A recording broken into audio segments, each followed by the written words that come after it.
Hello everyone. These satellite images were released yesterday and are certainly worth a quick look. So this shows the before and after of a Ukrainian drone strike on a Russian ballistic missile early warning radar in Armavir. So, on the satellite image you can see a lot of debris scattered around after the strike. Now, this is an incident where we can see the damage better on photos, some of which you may have seen a couple of days ago, shown here. At the time I didn't have time to do a video on them.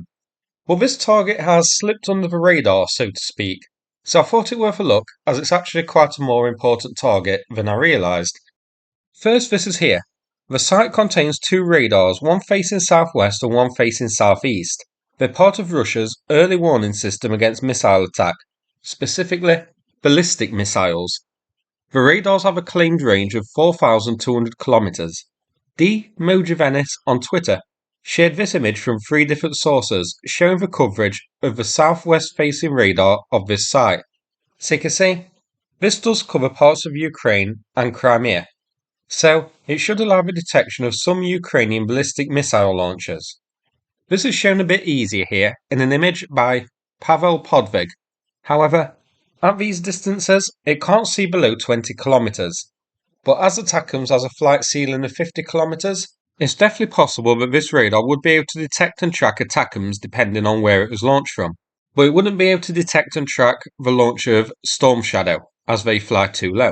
Now, it wouldn't be able to track drones either, because they fly too low and could slip under its coverage, so we can't mock this radar for getting hit by something it was meant to detect, but we can mock other Russian radars for not detecting the drones, and Russian air defence for letting a major military site like this getting hit. I mean, you'd have to think this is a target which Russia would definitely protect, the anti-ballistic missile radar. I can't think of much that's as important as this is. So, feel free to mock away. So this was likely picked as another example of Ukraine knocking out Russia's radars and similar sites to make ATACMS easier to use. Though, Russia has had a little success in intercepting ATACMS so far, and dealing with ATACMS so far. But this can also detect conventional aircraft. So I'm wondering if the key purpose for taking this offline is also prepping the way for F-16 operations later in the year.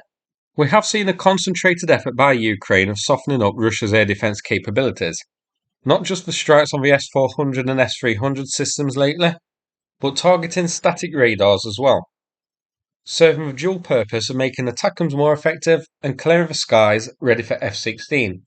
So, that's it for this video. Hope you found it interesting. Now before I finish, I'm going to play a video from the Ukraine Volunteer Centre about the ongoing fundraiser.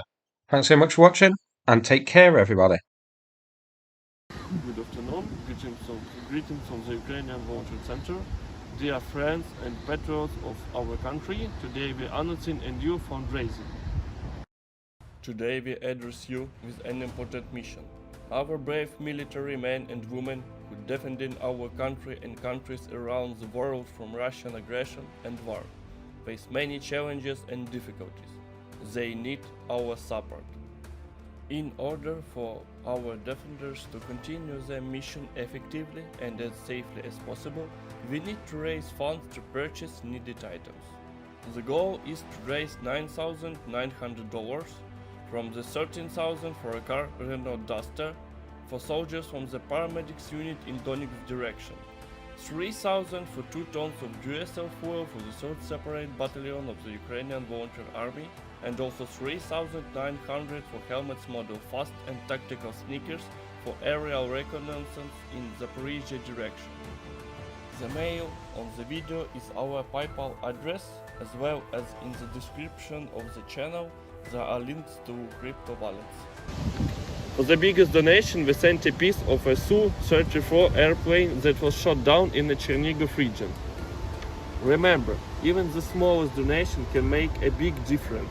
Let's support our heroes and show them that the whole world stands with them. Thank you for your generosity, kindness and support. With love from Ukraine.